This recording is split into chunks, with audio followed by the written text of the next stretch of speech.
হিচাপে তাইৰ যিখিনি নোট আছিলে এইখিনি অসমীয়াৰ বিশেষকৈ সেইখিনি মোক দিছিলে। তাৰপিছত তাই মোক বিশ্বাস কৰিলে পাৰিবা।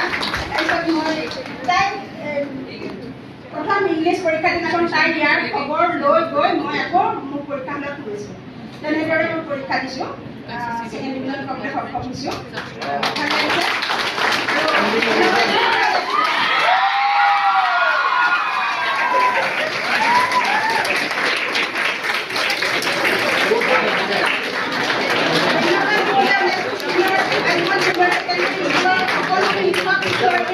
ইমানেই হাৰ্ড কষ্ট কৰে যে মই এটা উদাহৰণ দিওঁ। এজনী ছোৱালী খুবেই কম মাৰ্ক পায়, প্ৰতি মই ৰিজাল্টত চাই থাকোঁ, চব আপডেট গৈ থাকে নহয় হেৰিবিলাকত গ্ৰুপত। তাৰপিছত মই চাওঁ বহুত কম নম্বৰ পাই তাইক লৈ মোৰ চিন্তিত আছিলে। কিন্তু তাইক ফাৰ্ষ্ট ডিভিজন পোৱাবলৈ এই শিক্ষকসকলে মানে সক্ষম কৰিলে। তাইক মোৰ ইমানেই ভাল লাগিছে, তেখেতসকলৰ ওপৰত ইমানেই মোৰ মানে সন্তুষ্ট, ইমান ভাল লাগিছে মানে। সকলো গাৰ্জেনটোকে ক'ম মই, আৰু আপোনালোকে প্ৰচাৰ কৰক আজমত ছিনিয়ৰ ছেকেণ্ডেৰী স্কুলৰ মানে ছাত্ৰীসকলক পঢ়াবৰ কাৰণে।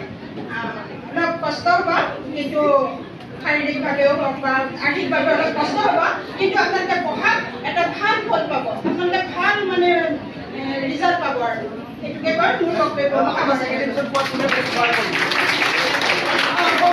মোৰ হাজবেণ্ডে অলপ সহায় কৰে ৰাতিপুৱা কাম কাজবিলাকত।